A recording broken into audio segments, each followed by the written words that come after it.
بسم الله والصلاة والسلام على رسول الله. أهلا وسهلا بحضراتكم في فيديو جديد. أعراض النيوكاسل وعلاج النيوكاسل وبديل العلاج الحقن أو البراميكسو، وكل أدوات أو أنواع الحقن في بديل بيتحط في المية ممتاز جدا وعن تجربة. وعايز أقول لحضراتكم نسبة فعاليته أقوى بكتير من الحقن، وخاصة بعد المعلومات الأخيرة اللي بدأت الناس تعرفها في الفترة الأخيرة، وهي إن النيوكاسل الحقن عشان تشتغل بيه لازم تجيب الإزازة وتتفتح. مدة فعاليتها بتبقى 6 ساعات فقط. فلازم عشان تجيب النهاردة إزازة 700 جنيه أو أكتر أو أقل، لازم تحقن حمامك في خلال الست ساعات. اما عشان تجيب مثلا ازازه وتسيبها بقى في التلاجة وتدي منها وكلام من ده على مدار السنه، ده يا جماعه باطل. العلاج في الحاله دي ما بيجيبش نتيجه، وعن تجربه ناس كتير حقنت بالوضع ده وحمامها اتهز. ممكن تشترك انت واصحابك، 2 3 كده لاصحابك من جواها، وتجيب الازازه وتحقن في نفس الوقت. خلص عندك مثلا في ساعة أو ساعتين، وهو وراك على طول في ساعة برضه أو ساعتين. المهم الإزازة تتفتح في خلال 6 ساعات. خلاص كده شكرا. طيب، في أفضل من الحقن؟ هقول لك على حاجة إحنا جربناها وبنعمل عليها يعني أبحاث واختبارات في عشتنا إحنا بالذات. بقالها أكتر من سنة أو أكتر، ما شاء الله زي الفل. ومش عايز اقول لحضراتكم ان الحمام اللي اشتغلنا معاه بيها ما شاء الله الصحه افضل بكتير من الحمام اللي حقناه الحقن النيوكاسل. عايز اقول لك برضو ان الحقن النيوكاسل يعني ظهر له اضرار في خصوبه الحمام. فرد الحمام اللي بيتحقن نيوكاسل، بعض من الحمام ذو المناعة الضعيفة أصيب بعدم أو ضعف الخصوبة، وعن تجربة خاصة في أنواع اللي هي خصوبتها بتبقى ضعيفة يعني في حد ذاتها.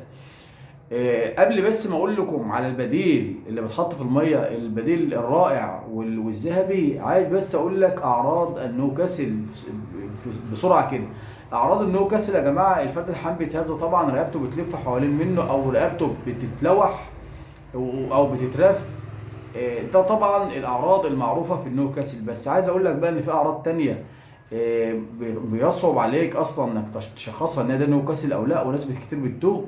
وهي ان تلاقي فرد الحمام مات فجاه، والاكل وقف في الحوصله ومات فجاه. ده يا جماعه فيروس يعني ايه القاتل.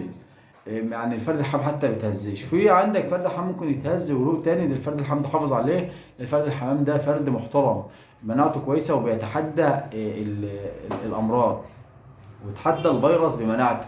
فالفرد اللي زي ده اللي يتهز ويروق تاني حافظ عليه. حاجه برضو تانية بتلاقي بتشوف عرض شبيه لعرض الباراتيفود سالمونيلا، بتلاقي الفرد الحمام جناحه ساب. ده يا جماعه برضه في بعض الحالات دي بيبقى النيوكاسل.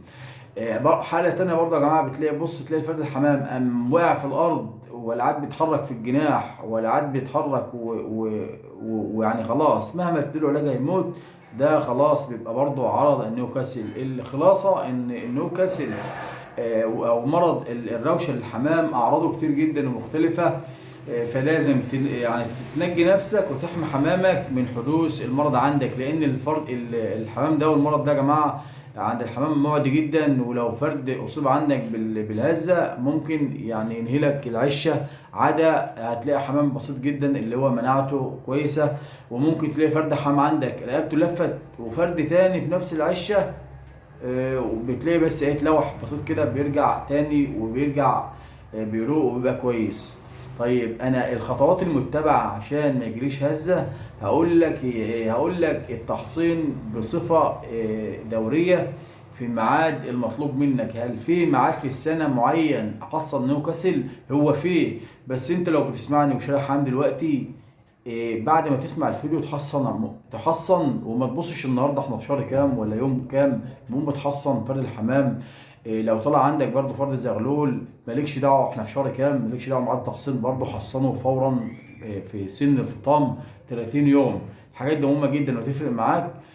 طيب، اعمل ايه عشان ما يجيليش هزه؟ هقول لك اهتمامك بروافع المناعه، اهتمامك بمضاد الفيروسات، اهتمامك بالنظافة، بالكلفة الثابتة العناصر والكلفة المتغيرة زي مجموعة البذور، اهتمامك بالزيوت الطبيعية، اهتمامك بالخمائر، الفلورا المعوية. الحاجات دي كلها يا جماعة بتساعد الفرد الحمام حتى لو ما حصنتوش ان هو يعدي من فيروس وينتصر على فيروس النيوكاسل.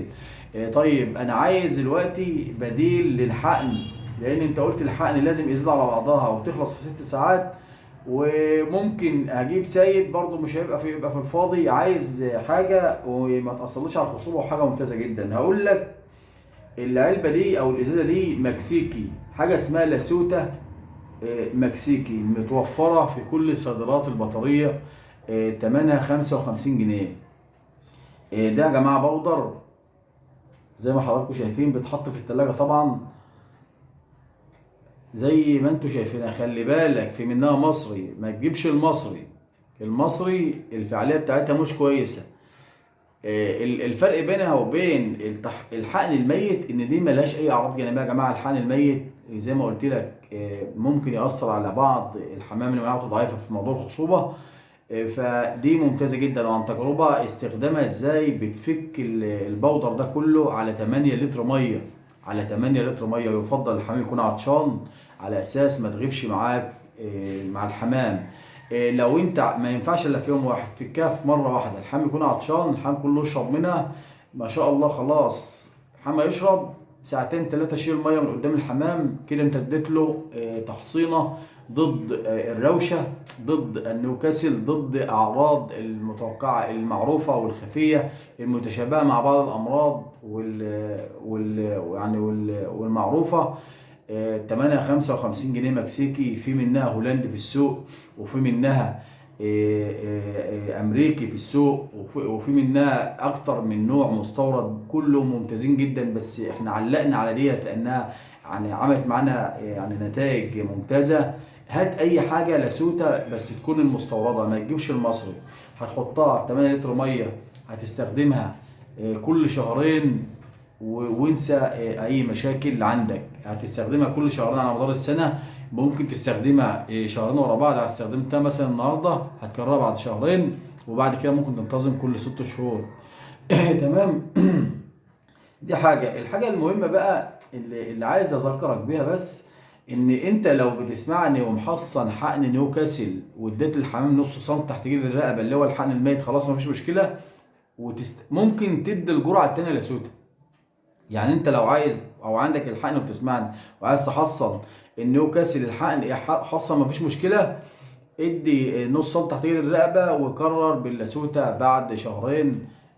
هتلاقي الحمام عندك زي الفل. النيوكاسل يا جماعه هو المرض المدمر للهوايه، لازم تحصن عشان يعني ما تندمش بعد كده، وتحمي حمامك وتحافظ على مالك.